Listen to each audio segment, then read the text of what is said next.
Hello. बारिश का मौसम है और मैंने सोचा शाम की चाय पी लूँ।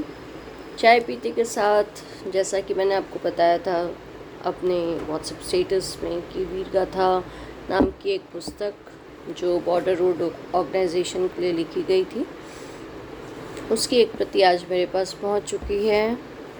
तो मैंने सोचा उसका एक चैप्टर आपको पढ़ के सुनाऊँ। चैप्टर बहुत इंस्पायरिंग है, प्रेरणादायक है और ये जो हमारे फार फ्लंग एरियाज़ में जो लोग काम करते हैं उनके जीवट की कहानियाँ इसमें हैं। और ये पुस्तक आपको बॉर्डर रोड ऑर्गेनाइजेशन BRO के पास मिल जाएगी। तो उसमें से एक छोटी सी कहानी है जो श्रीमती रसीदा बेगम की है, उनके बारे में मैं आपको वो कहानी सुनाती हूँ। समाज में महिलाएं हमेशा ही किसी न किसी दंश का शिकार हो जाती हैं, पर महिलाओं की अच्छी बात यह है कि कैसी भी परिस्थिति हो वह हंसकर रोकर उन सब से निकल ही लेती हैं और अपना जीवन अच्छे से काटती हैं। बरसों से सदियों से मनुष्य कहानी बताते आए हैं और कहीं न कहीं कोई एक कहानी हमारा मन मोह लेती है और एक जगह बना लेती है जो आने वाली पीढ़ियों के लिए एक मिसाल बन जाती है। हमारे लिए एक ऐसी ही जीती जागती मिसाल है कोड नंबर 936 CPL रशीदा बेगम। रशीदा की शादी बाल्यावस्था में ही हो गई थी। इसी दौरान एक भयंकर भूकंप में उन्होंने अपने पति को भी खो दिया, जिसके कारण वो बहुत परेशान हो गई। परिवार का मुखिया अचानक चला गया और उनके बच्चों की जिम्मेदारी अचानक उनके कंधों पर आ गई। 2 बच्चों को बड़ा करना इतना आसान नहीं होता, साथ ही अपने सुख दुख का भी खुद ख्याल रखना होता है। अब तक वह सिर्फ एक गृहिणी थी और उनके पास कोई शैक्षणिक योग्यता भी नहीं थी। रशीदा बेगम ने कक्षा 6 तक अपनी स्कूली पढ़ाई कर रखी थी। रशीदा हमेशा खुश रहने वाली महिला थी और उनके पति फरीद अहमद BRO में काम करने वाले एक CPL थे। 8 अक्टूबर 2005 को फरीद अपने भाई अब्दुल के साथ उरी के कमान पोस्ट की ओर रवाना हो रहे थे। गाड़ी से यात्रा में थे और रास्ते में आए भूकंप में उनकी गाड़ी असंतुलित होकर के दुर्घटनाग्रस्त हो गई। दोनों भाइयों ने मौके पर ही दम तोड़ दिया। घर में आई इस आपदा ने रशीदा के तो होश ही उड़ा दिए थे, जिससे हंसती खिलती जिंदगी अचानक ही उजड़ गई। पर जिंदगी इतनी बेईमान नहीं होती। रशीदा के सास ससुर ने उनका हाथ थामा और पूरा परिवार एक छत के नीचे फिर खड़ा हो गया। पर बच्चों के उज्जवल भविष्य की चिंता उन्हें अभी भी खाई जा रही थी।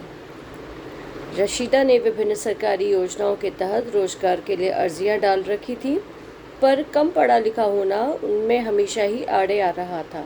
खासकर ऐसी जगह से वह ताल्लुक़ रखती थी जहां औरतें तुलनात्मक रूप से कम ही बाहर निकलती थीं। अगर ऐसे में वह काम पर निकल जाएं तो सबके नाक भौं चढ़ने लगेंगे। रशीदा बेगम ने भी खौफ होकर इसकी परवाह नहीं की, क्योंकि बाहर निकलकर 2 पैसे कमाने के लिए उन्हें बस अपने परिवार का सहयोग काफ़ी था, जिससे वह 2 वक्त की रोटी का बंदोबस्त कर सके। ऐसे में उन्होंने BRO में ही एक CPL के बतौर नौकरी करने का फैसला किया। उन्हें 53 RCC के मुहरा सेंटर में MI रूप में असिस्टेंट का काम मिल गया। उसके बनने के बाद से RCC को बारामूला सेक्टर में सड़क निर्माण और मरम्मत का काम मिला। RCC ने सुनिश्चित किया कि LC के आर्मी पोस्ट के पास से अंतिम पोस्ट तक कनेक्टिविटी बनी रहे, जिससे गांव से लेकर आंतरिक इलाके तक कनेक्टिविटी बने। यह सेक्टर 53 RCC द्वारा हैंडल होगा, क्योंकि यहाँ स्थिति खतरनाक है और यहाँ तैनात कई लोगों ने दुश्मन द्वारा घात लगाए जाने से अपना जीवन गंवाया है। अपनी किस्मत से बिना घबराए रशीदा बेगम ने पिछले 12 सालों में एक नर्स के रूप में अपनी क्षमता को विकसित किया। यह उनके समर्पण का ही परिणाम था कि आज वह 53 RCC में MI रूम में एक उपलब्धि के रूप में है। सबसे पहले उन्होंने महिला मरीजों के लिए एक अटेंडेंट का काम किया।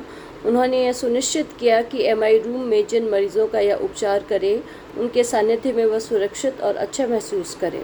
यह उनके लिए एक मौका था लोगों को अपने विकट समय में मदद कर सकें।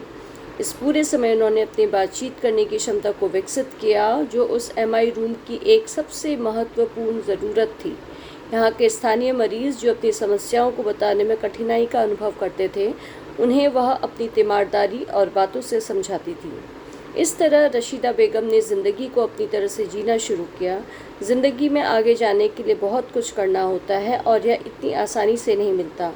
कड़ाके की ठंड में भी वह सुबह 4 बजे उठती, अपनी लकड़ी का चूल्हा जलाती, फिर बच्चों को खिला पिला करके उनका टिफ़िन पैक कर और स्कूल भेजकर फिर वह हर दिन 6 किलोमीटर पैदल चलती और फिर मुख्यालय आरसीसी पहुंचती।